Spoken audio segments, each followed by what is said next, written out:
St. John, chapter 14, verses 1 to 3. Jesus said, "Let not your heart be troubled.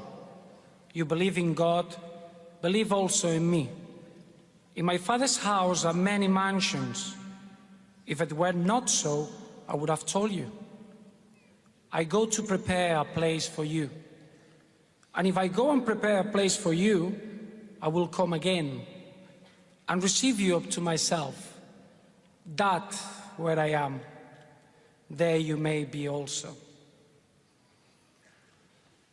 I was only 15 in April 1989. Football mad kid, football mad family, like many of you today. And we heard the news. We heard about Hillsborough. And as a family, we couldn't believe the pain and horror that the families would get by receiving the news that the loved ones wouldn't be coming home from a football match. How can anyone die watching the game you love? That isn't right. That isn't fair. What happened after wasn't right or fair either. To have to fight for the good name of the ones you lost was appalling. But as my chairman said a year ago, the authorities took on the wrong city if they thought they were going to get away with that.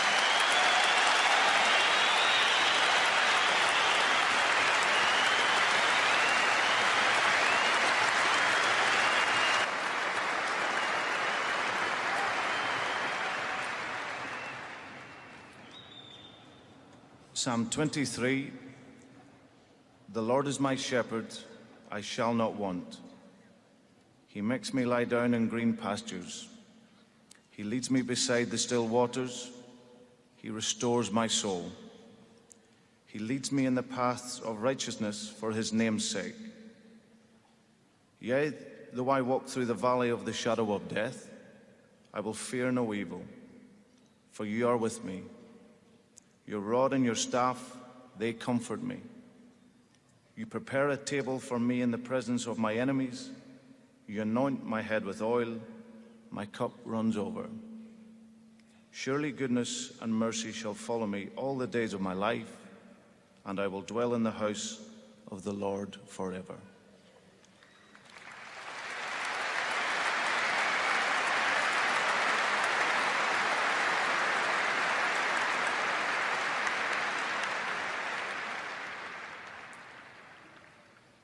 Just before I make a few brief personal remarks, I just want to say a big thank you to Roberto for coming over. It's never easy coming over.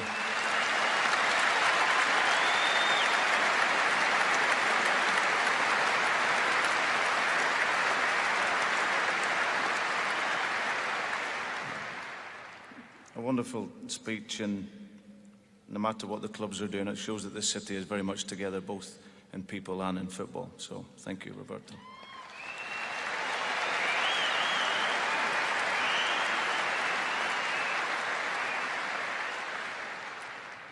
First and foremost, I want to thank you, the Hillsborough families, for giving me the privilege of speaking at the service today. I feel very humbled and honoured to be in your company. As manager of Liverpool Football Club, I'm surrounded every day of my life by inspiration. Every day I walk in past the statue of Bill Shankly. I also walk past the European Cup, which is obviously a trophy synonymous with winning at this great football club. We train on the same pitches, graced by the likes of St John and Yates and Callaghan and Keegan and Toshak, Dalglish, Rush, Barnes, all the great names, and I could go on forever talking about them. Within my current team, I have some fantastic players of true greatness, playing great football, and right now wearing their famous red jersey. You don't really struggle for inspiration when you're a Liverpool manager, when you work for this great football club. But without doubt,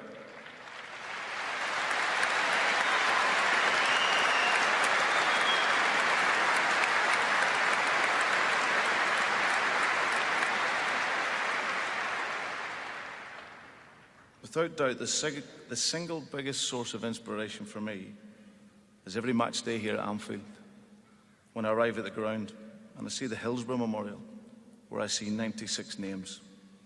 96 individuals that were all loved, cherished, and all went too soon.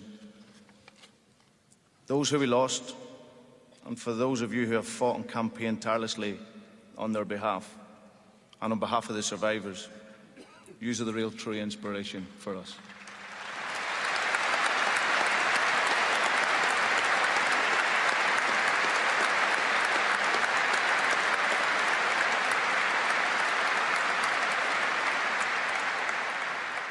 Mothers and fathers, brothers and sisters, sons and daughters, friends and fellow supporters, you've all stood for 25 years together to honour and fight for the 96 people we lost.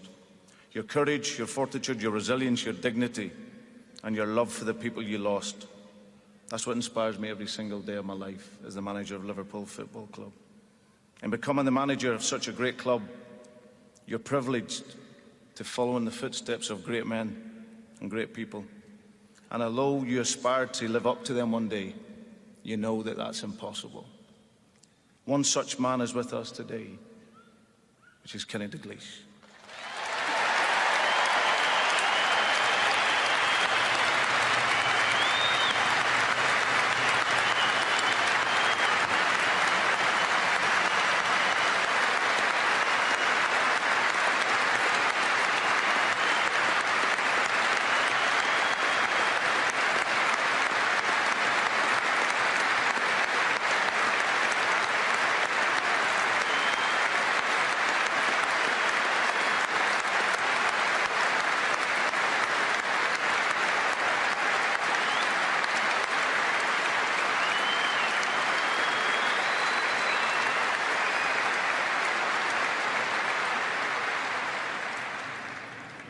Liverpool Football Club in the city of Liverpool was so blessed to have a man of his qualities leading the club at such a time of darkness.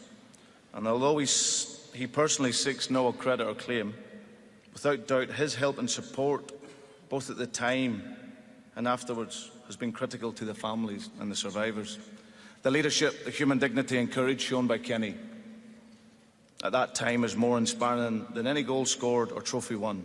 And I think it serves as an example to us all.